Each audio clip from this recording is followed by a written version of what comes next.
Hello, everybody, and welcome back to Workflows and Espressos, the most exciting, incredible, amazing way to start your week.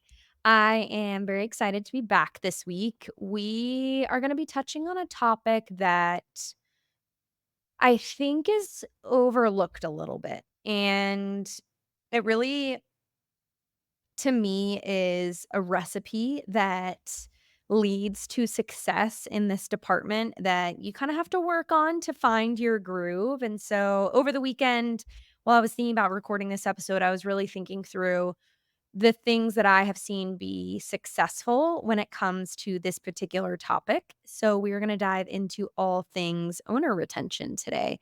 But before we do that, an update on me. Since you asked, I'm doing great. Thanks for asking. The mites in my house are gone. It is a true miracle. I am currently excited for the wedding, like so excited. We booked our honeymoon and we're going to St. Lucia for 8 days and we're staying at Viceroy Resort, Sugar Beach is what it's called. And we've heard so many great things about it. So we're like over the moon excited to stay there. But now I'm getting in the part of wedding planning where I'm starting to feel a little anxious. I've been having dreams lately where I get to Puerto Rico and our wedding planner has forgotten about our wedding, which she's amazing and she would never do. But I just I think it's starting to get to that point where the stress is on a little bit and we're having to make some bigger decisions like what song do we want to dance to and what do we want to say in our vow? I mean, we're gonna write our own vows, but I'm, like, starting to think through my vows. Anyway, it's very exciting and, like, I absolutely cannot wait to get married, and I can't believe this time has gone by so fast, but I'm feeling a little bit stressed out, but my bachelorette party's in 2 months. I booked my flights today. We're going to New York City, and I'm doing my final dress fittings there, so I am, like, over the moon to be back in New York, which if you didn't know, you probably don't because I've never told you, is one of my favorite places in the entire world. I love New York so much. There is like an electricity in the city that I feel like you don't get anywhere else, and I just absolutely love it. My cleanse is going okay. I'm a little bit less restricted now that I've gotten through the initial part, and let me tell you, I've been dreaming about food a lot lately. I'm like, "Give me some Bunch of Crunch chocolates, okay? Send me to the movies and get me a buttered popcorn." Whatever it's gonna take, that's I'm trying to get it, okay? Give me a buttered bread. I don't care what it is. I just want a carb and I would like a sugar. But you know what? It's all for the wedding, okay?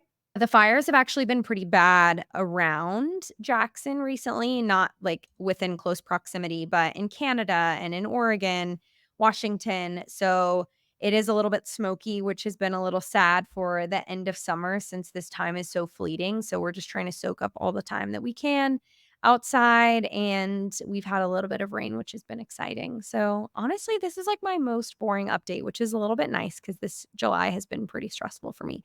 But I am recording with some guests this week, which I am so excited about. So we're going to have some fun guest episodes. One of the incredible people that I am going to have on the podcast is Ashley Ching. InHaven has been sponsoring Workflows and Espressos this season, and I am a customer of InHaven and also like great friends with Ashley. And I think that what she's built is so incredible. So I'm really excited to have her on the show. And we're going to be talking about something that I think a lot of people have questions about and have some difficulty mastering. So stay tuned for that very soon. Okay, let's talk about owner retention. I think that so much of the goal in our business is keeping owners happy. And a lot of the time, like we've talked about the asshole owners that it's time to fire from your program. We've talked about how to get new owners through the owner acquisition discussion we talked about a couple weeks ago. So once you have owners on your platform that you want and that are producing income for your company, how do you keep them happy? And I think there's a lot of answers to this. As we all know, working with homeowners is difficult. They have a lot of needs, particularly when their asset value is extremely high or they live very far away and they don't get an opportunity to see their home very often. There's a lot of pressure on you to take care of their home, to make sure that they're generating income and to be communicative, all of the things. So, what are the ingredients to like the perfect owner sandwich? So, the first thing that I think is extremely important to implement from the very beginning is an onboarding survey. So, through this onboarding survey, you're going to understand what an owner really wants from the program. Do they want income? Do they care more about the care of the home and less about occupancy? Do they want really, really high rates? And if they get a reservation, that's totally fine, right? Like a lot of times we're kind of guessing. And I think in the onboarding process, we do learn some of that as we're exchanging emails or communicating back and forth via phone call or in an in person meeting. But having everything in writing within a survey, I think is really important because you're going to be able to understand their needs. You're going to have a record of it just in case they come back and maybe change their strategy or feel confused why you've made one decision over another. And it gives you an opportunity to get to know them a little bit more, which I think is going to come into play when we talk a little bit about surprising and delighting later on. So, an onboarding survey. A couple of questions I like to ask. One, like what are you hoping to get out of our partnership? What makes your home really special? What would you like for us to feature in our marketing?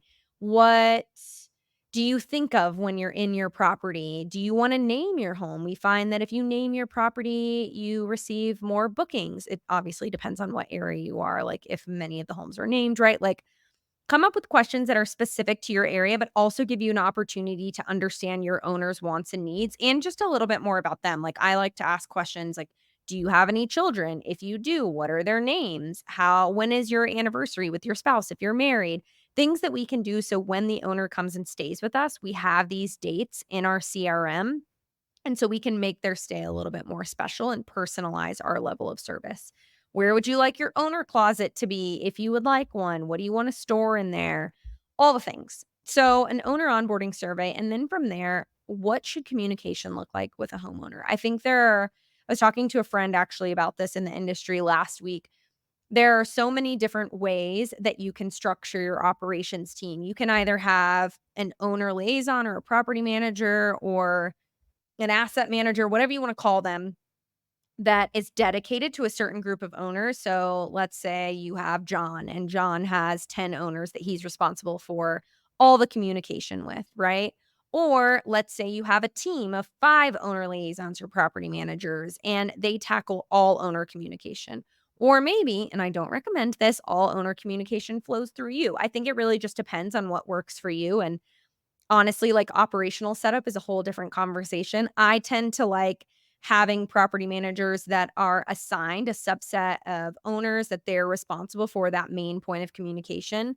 But I do find that it really just depends on your market and your business model and whatever works for you. So, along with that regular communication, I think that either monthly, preferably monthly, or quarterly owner updates are an incredible way to proactively communicate. And this is going to be a theme of this conversation. I think when it comes to homeowners, proactive communication is so incredibly important. You want to get to a homeowner before they get to you.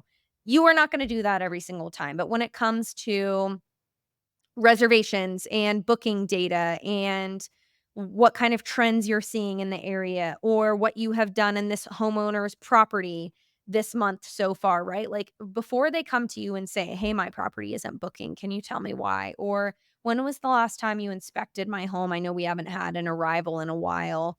Can you tell me the last time you were in there and how things are looking?" Right? Like before they have to reach out to you and ask those questions, we want to get in front of a homeowner and show that we're on top of things. So I find a monthly email, quarterly if monthly seems really too daunting, or if you're integrating or implementing this immediately, then maybe you want to start with quarterly. But I find that if you include some company updates, like, "Hey, here's what we're doing as a business. Here are some new homes that we've brought on this month.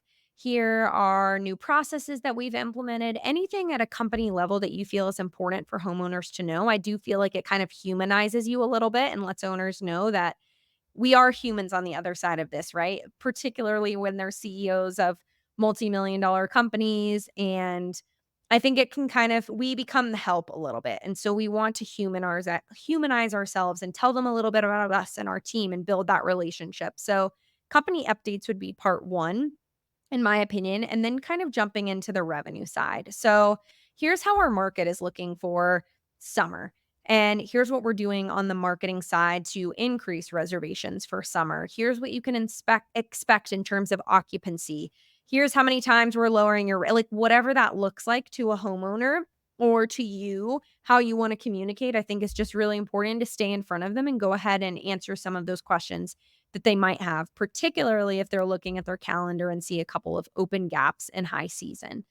And from there, getting into some specific property updates. And I think you can either decide to send a mass email to your entire inventory and just keep it very high level, or I think you can have your property managers or someone on your team send individual owner emails. It just really depends on how many owners you have, how much bandwidth your team has. Everything and everybody in every company is very different. So if you are sending these messages to individual homeowners, including some information about their properties, I know Breezeway is a really great tool. They actually are not sponsoring this season, but we use Breezeway and I've used it for a long time. And I found that when sharing information with homeowners from Breezeway is really helpful. Here's how many inspections we performed in your property. Here's what the work orders looked like. And it gives you an opportunity to like bring up some maintenance things that might be causing a bit of an issue. Hey, we actually had 3 different complaints about your refrigerator this past month. Our team spent 6 hours there working on it. And it doesn't have to be attached to the statement or a bill. It can just be informative so a homeowner knows, oh, wow, Megan's company has been at my property 3 times this month fixing our refrigerator. Maybe it's time for us to look at getting a new refrigerator. In general, I think if you take nothing away from overall owner communication, take this. Communicating early and often and proactively, as with anything else, is going to be very helpful. You never want the owner to be blindsiding you. You want to be providing the information, especially if it's bad news, as soon as you have it. If bookings are down, tell a homeowner immediately and then tell them what you're doing to solve it, right? I think when presenting a problem, or maybe an issue that you're facing, always present a solution or at least a plan of action. But keep that communication very regular. I know that it is time consuming, but I promise you it's worth the time because on the other end, if you're not communicating, you're going to have a lot of angry owners making phone calls to you. With that being said, I would like to call this segment gauging temperature. So I think there's a lot of different ways to do this. And if anybody knows of a technology that can do this with homeowners and track it that would work for our industry, like please tell me because I feel like I've been searching for one for 5 years. But I think at any given time, right? Just like with I'm trying to find a good metaphor or a simile even. I'm a metaphor type of gal, okay? Gauging temperature. I never came up with a metaphor, but we're just going to roll with it. I think that at any given time, you can imagine a homeowner's temperament or their sentiment, however you want to describe it, about your performance managing their property as as a range, a color chart, if you will. And I imagine homeowners in the green to be very happy. They generally feel like you're doing a great job. They connect with your team. You're meeting their expectations or even exceeding their expectations, right? And then we have the yellow. And the yellow, maybe you're coming right under their expectations. There are some things you could be doing better, but overall, they're happy with your level of service. They're not planning on leaving anytime soon. Then you get to the orange. Orange, there's certainly been some things that they feel like you are not doing or expectations that are easily, certainly, like without a doubt, not being met. Whether they've communicated those expectations to you or not, they feel unhappy and they are certainly considering leaving the program. It might just be a matter of time. They're not ready to email you and say, hey, I'm leaving, but they've definitely thought about it a time or two. And then there's homeowners in the red where they have maybe communicated once or several times that they're unhappy and they want to leave or they've considered leaving. Or maybe they haven't threatened to leave the program, but they have told you that they're unhappy and are not meeting their expectations on numerous occasions. These homeowners are like a hair away from leaving the program, or maybe are just waiting for the busy season to end and they're planning their next move. They've already reached out to other management companies, or maybe they're going to self manage. Either way, they're pissed off. They're in the red. I think this temperature gauge is really important because a lot of the time, unless an owner is extremely vocal, those silent sleepers, if you will, the sleepers, they're hard to tell what their temperature is. And so I think there's a couple different ways to take an owner's temperature. One could just be sending an NPS score out, whether quarterly or monthly. You obviously don't want to frustrate or annoy a homeowner, but I do think it's important to kind of gauge their overall sentiment. Or if they have a direct communication with your team, and they're communicating with the property manager and owner liaison frequently, then that person likely understands their temperature, right? Like they talk to them maybe once or twice a week. They understand if they're unhappy or frustrated and they can kind of keep a gauge. But I do think at any given time, understanding what this temperature is, and I know if you're a very large enterprise level company, this can seem very daunting, but at least for your top 20% of your homeowners, this is crucial, right? It's the 80-20 rule. 80% of your revenue typically comes from the top 20% of your homeowners. And if you lose one of those properties, it can be equivalent to losing 6 of your lower income producers, right? So keeping a gauge on the temperature of those homeowners is extremely important. Do it in a spreadsheet, do it in your CRM.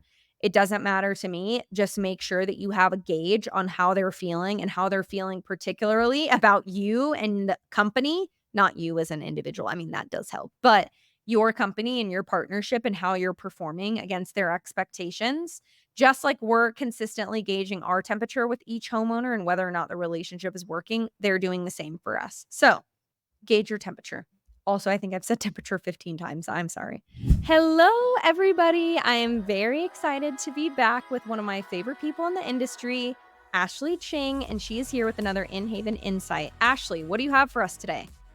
Hey, Meaghan. So you know that InHaven is a leading procurement platform for the vacation rental industry. We partner with hundreds of professional property managers who oversee tens of thousands of listings. And I want to talk to you about a common question we receive from these property managers that come to us for help. And so one of the most frequent question that we get are we find ourselves in discussions with property managers with 50 to 100 properties, and they really want to set standards for those items in the home that they most frequently are replacing, like linens, like some of the kitchenware. And they know that they cannot no longer scale with different assortments in each of these homes. Standardization can bring, more consistent guest experiences, and we see the guests demanding this. Even more so, we see property managers demanding this standardization around these high frequently turned over items because it really helps with their operational efficiencies. And how is InHaven helping property managers do this? So we collaborate with these property managers to help set the standards around the bed, bath, and kitchen. And then we provide purchasing tools to help simplify the process of repurchasing and managing inventory levels. And we assist in creating owner acquisition or owner materials to help Mhm. communicate these standards to the owners. We provide a custom page for the owners to go to see which products that are most recommended by these professional property managers. And these communication tools have become key differentiated tools for owner acquisition as well. It just makes the property managers look that much more professional. Absolutely. It sounds like we're really leveling up some things over here. So, how do people reach out to you to see if they want to learn a little bit more about InHaven? Sure, I'd love to hear from everyone. You can contact me directly at ashley@inhaven.com or visit our website. And we're really eager to assist any of these professional property managers that want to gain a lot of operational efficiencies. Thank you so much for being here, Ashley. I can't wait for the next InHaven Insight. Thanks, Meaghan. The next thing that I'd like to talk about is a little surprise and a little delight. I think a lot of the times we think about, particularly when it comes to VIP guests, how we can ensure that they're having the most incredible experience ever, right? If someone's coming and spending, this is all relative depending on what your ADR typically is. But if someone is coming and spending $20,000 a night in your home, or even $5,000 a night, or $500 a night, depending on, again, what your average ADR is. Those VIP guests, you really wanna cater to them, ensure they have an amazing experience. We're gonna do the same thing with homeowners, but for all owners, and I do think that different service, or I guess, like, the red carpet, right? It really depends on what type of owner, how much you wanna roll it out. But I think owner arrival gifts are incredibly important. Doing a special owner inspection and making sure that, "Hey, we've already learned this on our onboarding survey. We wanna know exactly how the homeowner likes their home to be when they check in." So making sure that when they check in, they have all their favorite things. They have their favorite bottle of wine, which you've asked them in their owner onboarding survey. They've got an anniversary gift if they're celebrating their anniversary. The home is clean. We are going above and beyond. We have their blue pillows out that they really want on their couch every single time they check in. These surprise and delights are going to increase this overall quality of your relationship over time.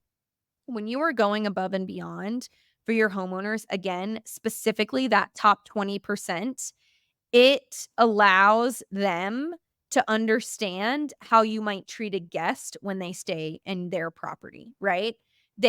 Are thinking like, okay, you clearly have good processes. Your housekeeping does a great job. You listen to me when I tell you that this is what I like my home to look like when I arrive, and you have all of my favorite things. I'm sure you treat my guests really well as well. We want these homeowners to understand that we are in the hospitality business. We are in the business of making sure that everybody has the most incredible stay of their life when they stay with our company or whatever your mission statement is, right? For us at Outpost, we want every guest to feel at home, just like we want every owner to feel at home, and just like every employee feels at home when they're working. It is the same thing when it comes to owner arrivals in general. And I think surprise and delights are really important. And that's why I think this information gathering is so crucial to the overall like puzzle. Once you have information about what an owner likes and cares about, then you have the opportunity to really create and cater to them when it comes to their overall experience. And the same thing comes like when they're not checking in. Send them a gift on their birthday, their 1 year anniversary of being on your rental program, send them a thank you gift, send them a Christmas present, right?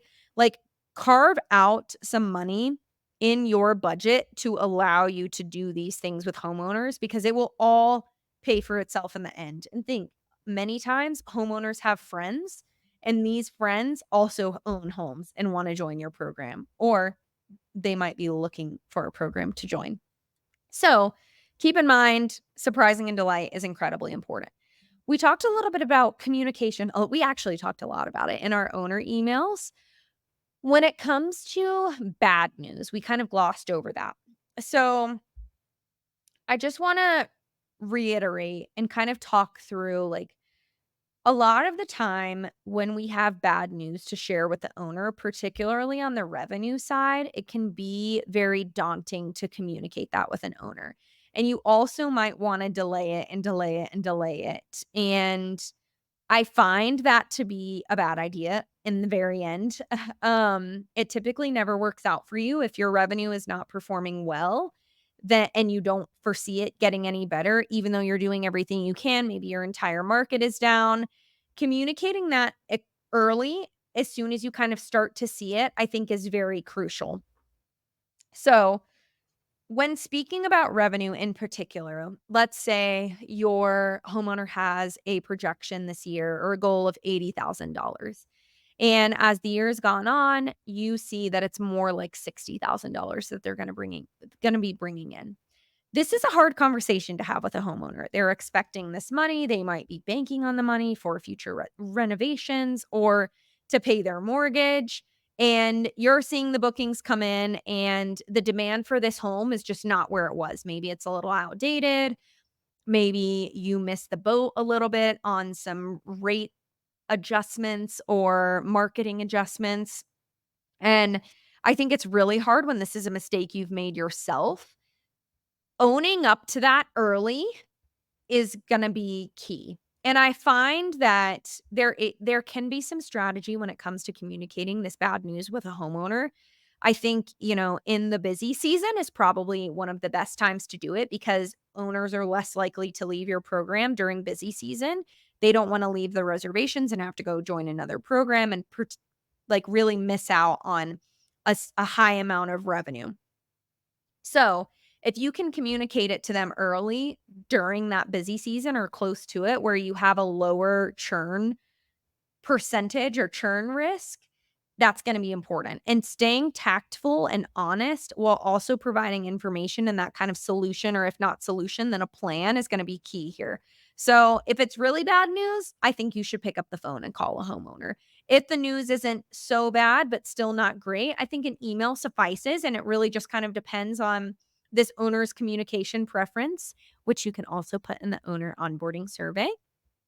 So, when communicating that information, just remember one thing: create or at least mention a plan. And I would say, don't say, "Hey, we're putting a plan together." Say, "Hey, here's what the plan is. We're going to be monitoring every X number of days. We're going to be making these adjustments and we're going to follow up with you in 72 hours," or whatever that looks like. I think setting those expectations is very, very, very important. When you're not setting those expectations, it can be really, really tricky to go back and share your plan with the homeowner at that point, right? Maybe they already created expectations and it kind of leaves things clear as mud, I'll say. And as we talked about in our last episode, clear is kind and being unclear is unkind. So, communication, again, I'm sorry, okay? I'm sorry I keep bringing it up, but it's very important.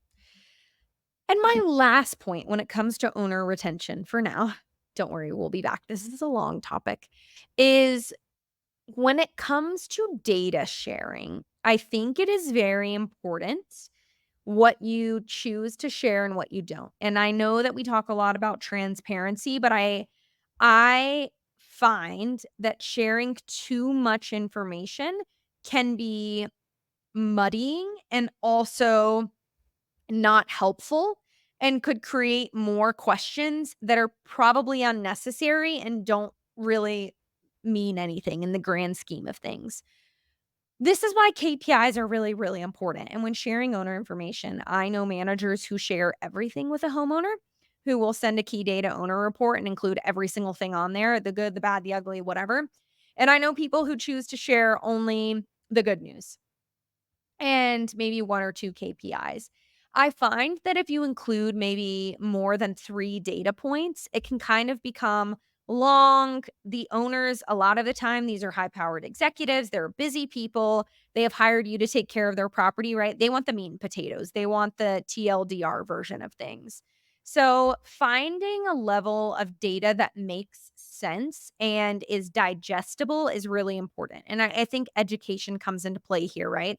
We wanna educate owners on what to look for in the data, what you're showing them, what it means, whether it's good or bad, and again, like the plan, going back to just communicating in general what the strategy is. But I think if you get a little bit too data heavy, it can become confusing and muddy, and the email's a little bit too long and you've lost the plot here. So keeping your data points concise, I recommend 3 to 5. I don't think going over 5 is super helpful, although I do know a lot of people who do that and it is successful.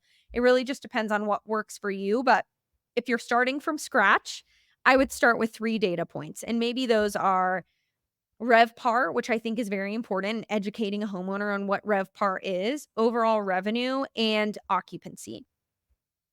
RevPAR is gonna give you that answer when it comes to overall occupancy and ADR, but I think a lot of homeowners, particularly when it comes to, like, the vacation rental industry and has a little less data on RevPAR compared to the hotel industry. If you're not sharing a whole lot of information right now and you want to create regular communication on the data side with homeowners, let's start with 3 KPIs. My recommendations are occupancy, RevPAR, and overall revenue. I would say just base rental revenue that they're getting a commission percentage off of, unless owners on your program are getting the percentage of the total revenue, which is more unusual. It really just depends on what you're showing. I think if you go over 5 KPIs, it can be a little bit muddy and confusing. If you're going to include a fourth and a fifth, I would include your performance compared to the market and ADR. Marketing as well, and we've talked a lot about this, marketing and sales and revenue all go hand in hand. So when providing those data points, I don't recommend just sending, "Hey, here's your revenue, occupancy, and ADR, and RevPAR, and market data. Bye, have a great week. See you next week or see you next month." Include some context there. That's gonna be super, super important. If an owner just joined your program and gets this crazy email with a bunch of charts on it, they're like, "What the hell does this mean?" So send some context, let them know what it means, how they're performing compared to your expectations, and then what that plan is moving forward. And overall, you get to pick the owners that are important to you, those that you really wanna coddle and keep on the program. That is typically revenue based, but it could be the owners that have been with you the longest, that have referred the most clients to you. It could be the homeowners that have the most connections and have allowed you to get deals on vendors in the area, right? Like, or, other contracts when it comes to just overall connections within your community or allowed you to kind of expand outside of your existing community. It really just depends on what's most important to you. But I do think that once a homeowner is on your program, that communication, that proactive communication, really kind of wooing them doesn't stop there. It is going to continue. And coddling and over communicating and ensuring that you're providing this really top tier, high level of personalized service is going to get you very far. And you're going to have retention that is great. You're going to have a low churn rate. I think a lot of times what I've seen is beach markets have a lot higher churn than those mountain markets. And I don't know if it's this like hyper local mentality, but overall, like, don't stop what you're doing when it comes to relationship building. It will pay off no matter what. This is a multifaceted conversation, so it's not gonna be the last time we're talking about this, and I'm super excited to dive into more operations next week. But if you have any questions, make sure you go to workflowsandespressos.com and write an Ask Meaghan question or comment. I always love reading those, and I can't wait to have you back next week. I love talking about owner retention, and I love talking about my wedding and all fun things, and I appreciate you all so much. It's been about 6 months of Workflows and Espressos, and it's been really, really fun for me and a new creative outlet that I was wanting and looking for. So this platform has really allowed me to scratch that itch. And I appreciate all of you for listening. And I am very excited to see you and have you listen next week. I hope you have an incredible week. Thank you.